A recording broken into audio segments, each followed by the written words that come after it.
میری بیوی نے ایک سفر میں 2 عمرے ادا کیے اور دونوں میں بعد ایک پور کے برابر کاٹے، لیکن تیسرے عمرے میں ایک پور سے تھوڑے کم کاٹے، کوئی ہو گیا الحمدللہ۔ میرا نام احمد ہے، میرے ماموں کی طبیعت خراب ہے، اللہ کو شفا کاملہ صحت حاجہ عطا فرمائے۔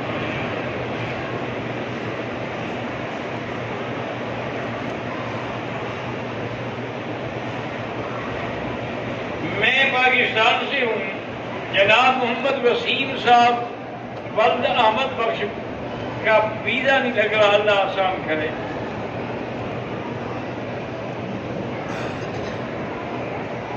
ہم نے ہوٹل سے احرام باندھا، نیت نہیں کی، ہم کیرانہ چلے گئے، وہاں جانے کے بعد 2 رکعت بھی پڑھی، نیت بھی کی، ٹھیک ہے۔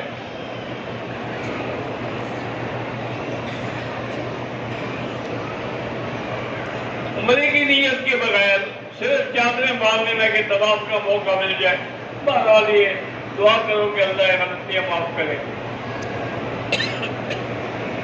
والد بھی اور سسر بھی بیمار ہیں، اللہ شفا دے۔ نماز میں امام کے پیچھے سورت فاتحہ پر اور رفع یدین پر اختلاف، کوئی اختلاف نہیں، یاری دیکھ رہے ہو سب، رفع یدین والے بھی کھڑے ہیں، فاتحہ والے بھی کھڑے ہیں، نہ پڑھنے والے بھی کھڑے، کوئی لڑائی ہو رہی ہے؟ اختلاف کہاں ہے؟ ایک ہی امام کے پیچھے حنفی بھی کھڑے ہیں، مالکی بھی ہیں، حنبلی بھی ہیں اور شافعی بھی ہیں، کوئی جھگڑا نہیں، اور نہ ہی ان میں کبھی کوئی جھگڑا ہوا تھا۔ یہ جاہل لوگ ہیں جو بعد میں جھگڑتے ہیں۔ ایک دفعہ امام شافعی رحمۃ اللہ علیہ جو وقت کے خود بھی امام تھے، اور ان کی یہ عادت مبارک تھی کہ وہ نماز نہیں پڑھاتے تھے، مصلی پہ کھڑے نہیں ہوتے تھے، اگر کوئی مجبور کرے کسی شاگرد کو کہتے بھی تم پڑھا دو۔ وہ ایک دن گئے وہاں جس مسجد میں حضرت امام ابو حنیفہ رحمۃ اللہ علیہ کا مدرسہ بھی تھا اور ساتھ ان کی قبر بھی ہے اور ساتھ مسجد ہے عظیم۔ نماز کا جب وقت آنے لگا تو جلدی سے امام صاحب مصلی پہ کھڑے ہو گئے۔ لوگ خوش بھی ہوئے اور پریشان بھی ہوئے۔ خوش بھی ہوئے کہ چلو آج امام کی نماز، امام کی قیادت میں نماز پڑھیں گے، لیکن پریشان ہوئے کہ آپ تو نماز پڑھاتے نہیں، آج آپ کو کیا شوق ہو گیا؟ جب فارغ ہوئے تو فرمایا بھائی، چونکہ امام ابو حنیفہ کے نزدیک امام کے پیچھے فاتحہ نہیں پڑھی جاتی اور میرے نزدیک ضروری ہے، اس لیے میں امام بن گیا تاکہ جھگڑا ہی نہ رہے۔ امام تو پڑھے گا نا، حنفی ہو تو شافعی کوئی بھی ہو، تو یہ کوئی ایسے مسئلے نہیں ہیں کہ جسے کفر و اسلام بنا دیا جائے۔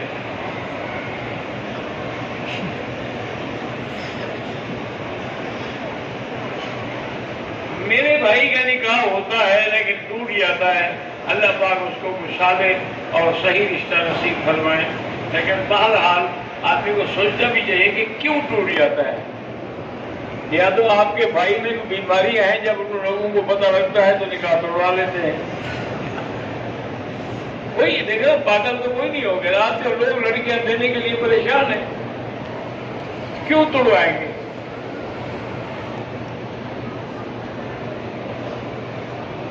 زمزم پینے کا افضل طریقہ یہی ہے کہ بیٹھ کے پیا جائے۔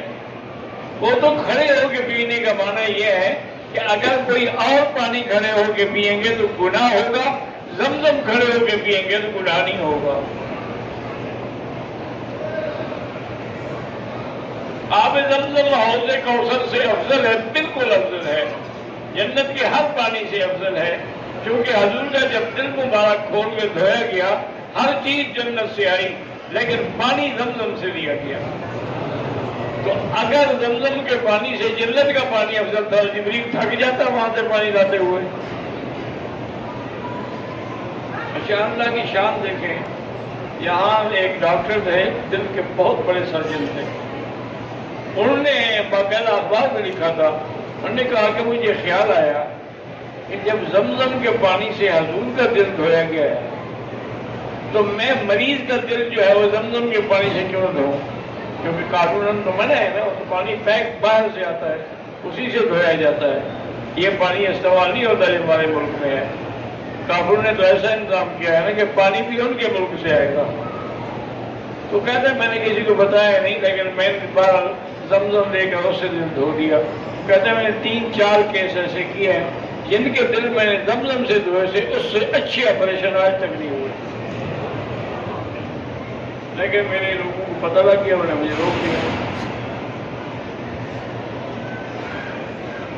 میرا نام فہد محمود ہے اور یہ پریشانی ہے تو اللہ سے دعا مانگو، امن یجیب المضطر اذا دعاہ ویکشف السوء، تو یہی تو پھر وقت ہے تمہاری دعا مانگنے کا۔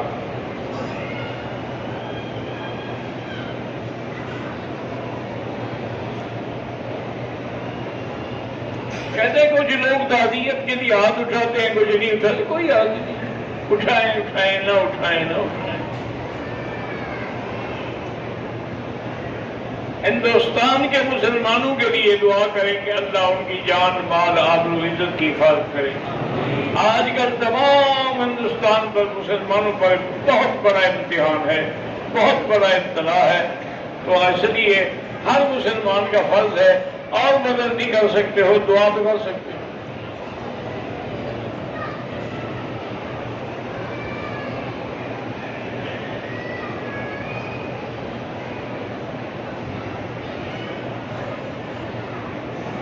کہتے ہیں میرے بیٹے نے 4 سال پہلے حفظ کیا، عالم بنانے کے لیے مدرسے میں داخل کیا، 4 سال میں کچھ نہیں پڑھا، اب تو اسے چوری کرنا بھی شروع کر دیا ہے۔ تو مدرسے والوں نے کہا کہ اپنے بیٹے کو لے جاؤ، یہ پڑھتا ہے نہیں اور اس کی حرکات خراب ہے، اب بہتری ہے کہ اس کی شادی کر دو، شاید اللہ کرے اصلاح ہو جائے۔ بہرحال اللہ اصلاح کریں گے، ورنہ 2 رکعت نماز پڑھے اور 100 دفعہ سورۃ اخلاص اول آخر درود شریف پڑھ کے دعا مانگیں کہ اللہ میرے بیٹے کو ہدایت دے دے، انشاءاللہ 7 دن کریں گے تو ٹھیک ہو جائے گا۔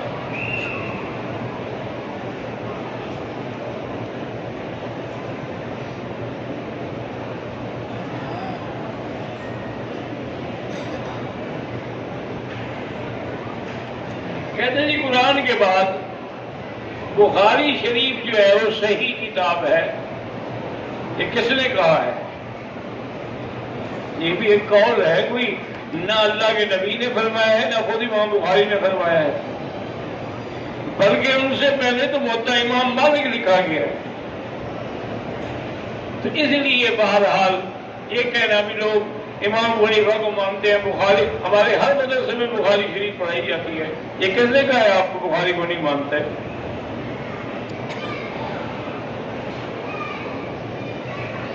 سید عبدالرزاق یہ رات پور والے فوت ہو کے اللہ مغفرت فرمائے، حجر اسود کو بوسہ دینا ٹھیک ہے، سنت ہے، لیکن عورتوں کو دھکے دیں، بے حرمتی ہو، پھر نہ دیں، اشارہ کریں۔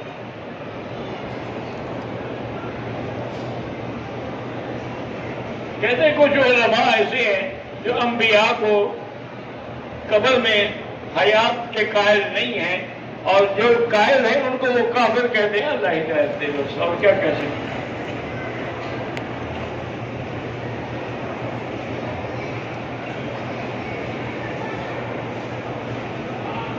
شعبان علیل ہے، ان کے لیے تو ان کی اللہ شفا عطا فرمائے۔ میری بیوی 35 سال سے بیمار ہے، اللہ شفا عطا فرمائے۔ حجر اسود کا بوسہ لینا ہجوم میں لوگوں کو دھکے دے کر بالکل ناجائز ہے۔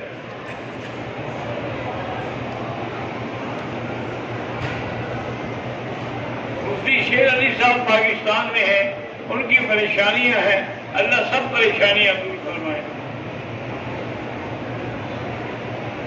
ہمارے بیٹے محمد ہاشم اور محمد ماہی 2 بیٹے ان کے نام ہیں، حضور کے نام ہے، اچھا نام ہے، تو اللہ شفا دے۔ میری بیٹی عائشہ بیمار ہے، اللہ شفا دے۔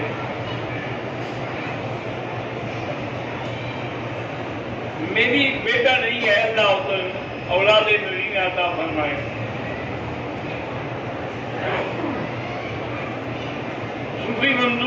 درخواست تھی، فوت ہو گئے، اللہ مغفرت فرمائے۔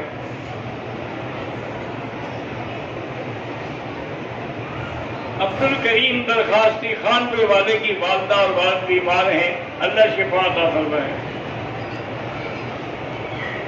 بعض لوگ سڑک پر کھڑے ہو کر نماز پڑھنا شروع کر دیتے ہیں، اگر اگلی صفیں نظر آ رہی ہیں پھر تو نماز ہو جائے گی، اگر اگلی صفیں نظر نہ آئے تو پھر نماز نہیں ہوگی، پھر اپنی علیحدہ پڑھنی ہوتا ہے۔